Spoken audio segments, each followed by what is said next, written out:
बिस्मिल्लाहिर्रहमानिर्रहीम नहमदुहु व नुसल्ली अला रसूलिहिल करीम। गुज़श्ता रात एक बहुत ही अफसोसनाक वाक़या पेश आया। हज़रत अक़दस हज़रत मौलाना तारिक जमील साहब के बेटे आसिम जमील की डेथ हुई और एक बड़ी सबको फ़िक्र लाहिक हो गई कि ये कैसे हो गया, क्या हो गया। अब उनके बेटे का मौलाना यूसुफ़ जमील साहब का बयान सामने आया है कि उसने ख़ुद को गोली मार के हलाक किया और डिप्रेशन का वो पेशेंट था।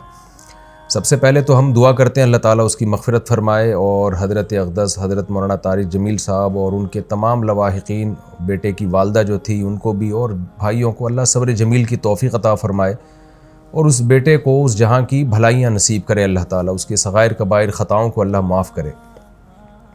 मैं जो ये बयान रिकॉर्ड करवा रहा हूँ इसका एक बड़ा मकसद जो है वो उन लोगों को जवाब देना है जो इस अमल को ख़ुदकुशी करार दे रहे हैं, क्योंकि मैंने भी कुछ कमेंट्स पढ़े हैं, कुछ लोगों के नेगेटिव कमेंट्स हैं। आपको पता है कि दीनदार तबके की तरफ से कुछ लोग ऐसे मुखालिफ लोग हैं उलमा के, दीनदारों के, कि उनको मौका चाहिए होता है प्रोपेगेंडा करने का। हमारे यहाँ ये बात मशहूर है अल्हम्दुलिल्लाह, हमारे यहाँ दीनदार तबका चाहे उलमा का हो, कुर्रा हज़रात का हो, हाफिज़ों का हो, अल्हम्दुलिल्लाह उनमें ख़ुदकुशी का रेशो ना होने के बराबर है। उनके घरों में भी और उनके ख़ुद उनमें भी कोई भी ख़ुदकुशी नहीं करता। और ये बात बड़े फ़ख्र से बयान की जाती है कि कारी हज़रात की तनख़्वाहें देखें आप, आइम्मा किराम की तनख़्वाहें देखें, उनके मसाइल देखें, उसके बावजूद वो ख़ुदकुशी की तरफ नहीं जाते, इसलिए कि अल्लाह ने उनको सब्र दिया है। और याक़ूब अलैहिस्सलाम को हम देख लें ना कि सारी ज़िंदगी बेटे के गम में रोते रहे मगर ख़ुदकुशी की तरफ नहीं गए। तो यहाँ बहुत से लोग ये सवाल उठा रहे हैं कि इतना दीनदार घराना और बेटे ने ख़ुदकुशी कर ली। इसका जवाब मौलाना यूसुफ़ जमील साहब की तरफ से अल्हम्दुलिल्लाह आ चुका है कि वो भाई डिप्रेशन का पेशेंट था, वो उसको इलेक्ट्रिक के झटके दिए जाते थे, मेडिसिन खाता था वो, और डॉक्टरों ने ये भी हिदायत की हुई थी कि इसके पास कोई ना कोई रहना चाहिए, कुछ भी कर सकता है।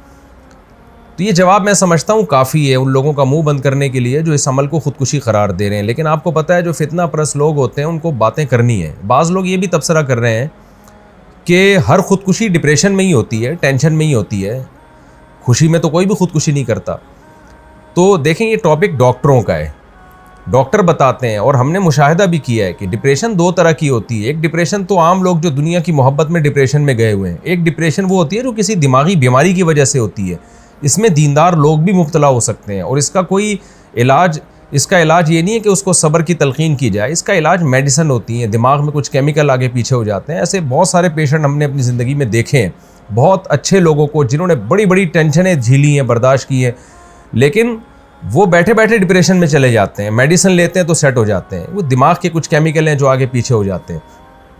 यही वजह है, और ये नई बीमारी नहीं है, सदियों पुरानी बीमारी है। यही वजह है कि उलमा किराम ने ये मसला तलाक़ के मसाइल में बयान किया और क़त्ल क़िसास वग़ैरह के मसाइल में बयान किया कि इंसान पर कुछ कैफ़ियत ऐसी आ जाती हैं कि जिसमें वो अपने कौल व अमल का ज़िम्मेदार नहीं होता और उसके कौल व अमल पे उसको ना गुनाह मिलता है, ना उसको दुनिया में सज़ा मिलेगी, ना आखिरत में सज़ा मिलेगी। ये वो जब है जब इंसान की दिमागी सलाहियत काम करना छोड़ दे।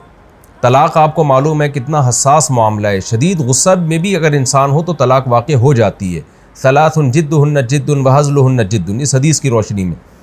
लेकिन उलमा ने बयान किया कि अगर कोई डिप्रेशन का पेशेंट है और उसके पास क़राइन है और वो उसका दिमाग सही काम नहीं कर रहा, ऐसी सूरत में वो बीवी को 100 तलाक़ें भी दे देगा तो नहीं होंगी, इसलिए कि उसका दिमाग ही काम नहीं कर रहा है ऐसे मौके पे।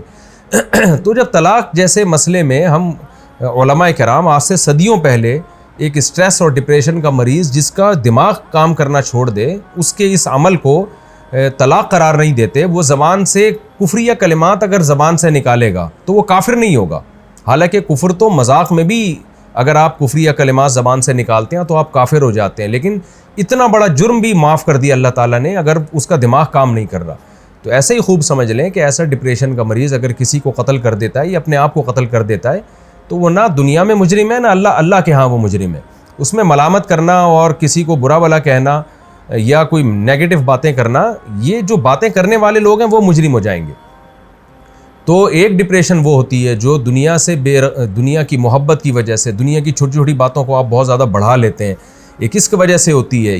ये नापसंदीदा है, क्योंकि नेक लोग हमेशा सब्र करते हैं। लेकिन एक डिप्रेशन वो है जो आपको किसी दिमागी बीमारी की वजह से, तो ये बचपन से इसकी जो हमें तहकीकात से मालूम हुआ है कि ये जो हज़रत का जो बेटा है ये बचपन से ही किसी दिमागी बीमारी में मुब्तला था और इलाज भी हो रहा था। हज़रत जो ज़िम्मेदारियाँ एक बाप की होती हैं वो औलाद के लिए वो ज़िम्मेदारियाँ पूरी करने में लगे हुए थे, लेकिन ज़ाहिर है कुछ चीज़ें अल्लाह की तरफ से होती हैं, इंसान उसमें बेबस होता है।